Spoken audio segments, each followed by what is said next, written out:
وہ کون سی عورت ہے جن پر زنا بالکل معاف ہے؟ ان پر زنا کی حد نہیں لگتی، چاہے وہ جتنا مرضی زنا کریں، لیکن وہ اللہ کے نزدیک بے قصور ہوتی ہیں۔ زنا کی سزا ان کو بالکل معاف ہے۔ دوستو، ایک دفعہ ایک عورت حضرت علی رضی اللہ تعالی عنہ کے دربار میں حاضر ہوئی۔ کہنے لگی، اے علی، آپ شیر خدا ہیں۔ نبی اکرم صلی اللہ علیہ وسلم نے آپ کو علم کا دروازہ کہا ہے۔ میں آج آپ کی خدمت میں ایک سوال لے کر آئی ہوں، آپ مجھے اس کا جواب دیجئے، کیونکہ مجھے اس سوال کا جواب بڑی شدت سے حضرت علی رضی اللہ تعالی عنہ نے فرمایا، اے عورت، تم نے سچ کہا ہے۔ مجھے حضور اکرم صلی اللہ علیہ وسلم نے باقاعدہ یہ بات کہی تھی کہ میں علم کا دروازہ ہوں۔ تم پوچھو کیا پوچھنا چاہتی ہو، تاکہ میں تمہیں اس کا جواب دوں اور تمہارے دل کو اطمینان ہو۔ وہ عورت کہنے لگی کہ میں ایک شخص سے محبت کرتی ہوں، وہ بھی مجھ سے بے حد محبت کرتا ہے۔ میری یہ محبت پاکیزہ ہے۔ وہ شخص مجھے چھونے کی کوشش کرتا ہے اور میرے جسم کی جانب اپنا ہاتھ بڑھاتا ہے اور مجھے چھو کر اپنی نفسانی خواہش پوری کرنا چاہتا ہے۔ اے علی، میں یہ پوچھنا چاہتی ہوں کہ اگر وہ میرے جسم کو چھو کر اپنی نفسانی خواہش کو پورا کر لے، اپنے نفس کی آگ کو مٹا لے، تو کیا یہ جائز ہے؟ کیا میں اس کے ساتھ اپنے جسم کو ہاتھ لگانے کی اجازت دے دوں؟ کیا ہم بغیر شادی کے بھی ہم بستری کر سکتے ہیں؟ حضرت علی رضی اللہ تعالی عنہ سے یہ سوال پوچھا گیا تو حضرت علی رضی اللہ تعالی عنہ نے فرمایا، محبت وہ ہوتی ہے جس میں ایک انسان دوسرے انسان کی عزت کرے۔ ادب محبت کا پہلا مرتبہ ہے۔ اگر کوئی آدمی دوسرے کی عزت اور احترام کرتا ہے تو سمجھ جاؤ وہ اس سے محبت کرتا ہے۔ اگر تم سے محبت کا دعویٰ کرنے والا تمہیں چھونا چاہتا ہے اور تم سے اپنی جسمانی خواہش کو پورا کر کے نفس کی آگ کو مٹانا چاہتا ہے تو اس میں مفاد کا رشتہ ہے، اس میں محبت کا دور دور تک نام و نشان نہیں۔ حضرت علی رضی اللہ تعالی عنہ کی بارگاہ میں ایک فقیر حاضر ہوتا ہے۔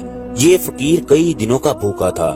آپ رضی اللہ تعالی عنہ سے عرض کرنے لگا، میں کئی دنوں کا بھوکا ہوں، لہٰذا مجھے کھانے کے لیے کچھ دیا جائے۔ حضرت علی رضی اللہ تعالی عنہ نے اپنے بیٹے کو گھر سے پوچھنے کے لیے بھیجا کہ گھر میں کچھ کھانے کے لیے ہے بھی کہ نہیں۔ وہ بچہ گھر جا کر اپنی والدہ سے کہتا ہے تو والدہ جواب دیتی ہے کہ گھر میں صرف 5 درہم موجود ہیں۔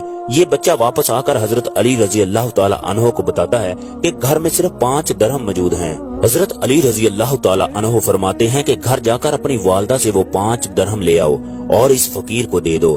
یہ بچہ گھر جا کر وہ درہم لے آتا ہے۔ والدہ کہتی ہے کہ اپنے والد کو بتا دینا کہ گھر میں کھانے کے لیے کچھ بھی نہیں ہے۔ یہ بچہ وہ 5 درہم فقیر کو دے دیتا ہے اور والد سے آ کر کہتا ہے، والدہ نے کہا ہے کہ گھر میں کچھ بھی نہیں ہے۔ حضرت علی رضی اللہ تعالی عنہ وہاں سے نکلتے ہیں تاکہ کھانے کا انتظام کیا جائے۔ حضرت علی رضی اللہ تعالی عنہ باہر دیکھتے ہیں تو ایک یہودی اونٹ بیچ رہا تھا۔ حضرت علی رضی اللہ تعالی عنہ اس کے قریب جا کر اس سے پوچھتے ہیں کہ اس کی کیا قیمت ہے۔ وہ یہودی کہنے لگا، اگر آپ آج ہی اس کی قیمت ادا کرو گے تو اس کی قیمت 100 درہم ہے، لیکن اگر اس کی قیمت 6 روز بعد ادا کرو گے تو اس کی قیمت 140 درہم ہوگی۔ اس کے جواب میں حضرت علی رضی اللہ تعالی عنہ نے فرمایا، میرے پاس اتنی رقم تو نہیں ہے، لہٰذا میں تمہیں 6 روز بعد اس کی قیمت ادا کروں گا، اس لیے تم یہ اونٹ مجھے 140 درہم میں دے دو۔ حضرت علی رضی اللہ تعالی عنہ اس یہودی سے اونٹ کو خرید کر بازار کا رخ کرتے ہیں تاکہ اس اونٹ کو فروخت کر کے گھر کا سامان خریدا جائے۔ بازار میں لوگ اس اونٹ کو دیکھ کر جمع ہو جاتے ہیں۔ اس کی نیلامی کا سلسلہ شروع ہوتا ہے۔ 100 درہم سے لے کر 200 درہم تک اس کی بولی لگائی جاتی ہے۔ حضرت علی رضی اللہ تعالی عنہ اس اونٹ کو 200 درہم میں فروخت کر دیتے ہیں۔ اس کے بعد یہودی کے گھر جاتے ہیں اور اسے 140 درہم پیش کرتے ہیں۔ یہ یہودی کہنے لگا، اگر آپ نے آج ہی اس کی قیمت ادا کرنی تھی تو اس اونٹ کو 100 درہم میں خرید سکتے تھے۔ حضرت علی رضی اللہ تعالی عنہ نے یہودی سے فرمایا، مجھے اس چیز کی خبر نہیں تھی کہ میں آج ہی اس اونٹ کو فروخت کرنے میں کامیاب ہو جاؤں گا، اس لیے میں اب تمہیں 140 درہم دوں گا۔ اس کے بعد حضرت علی رضی اللہ تعالی عنہ گھر جاتے ہیں اور اپنی بیوی کو 60 درہم دیتے ہیں۔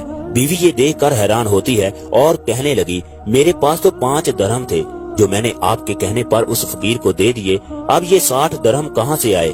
حضرت علی رضی اللہ تعالی عنہ فرماتے ہیں، کیا تمہیں اللہ پر توکل نہیں ہے؟ خواتینوں حضرات، حضرت علی رضی اللہ تعالی عنہ کا اللہ پر اس قدر یقین تھا کہ حضرت علی رضی اللہ تعالی عنہ فرماتے تھے کہ رزق انسان کو موت کی طرح تلاش کرتا ہے۔ اب ہم بات کریں گے کہ وہ کون سے 3 لوگ ہیں جن پر زنا حرام ہے، وہ کون سی عورتیں ہیں جن سے نکاح نہیں کیا جا سکتا۔ یہ واقعہ کچھ یوں ہے کہ ایک دن حضرت علی رضی اللہ تعالی عنہ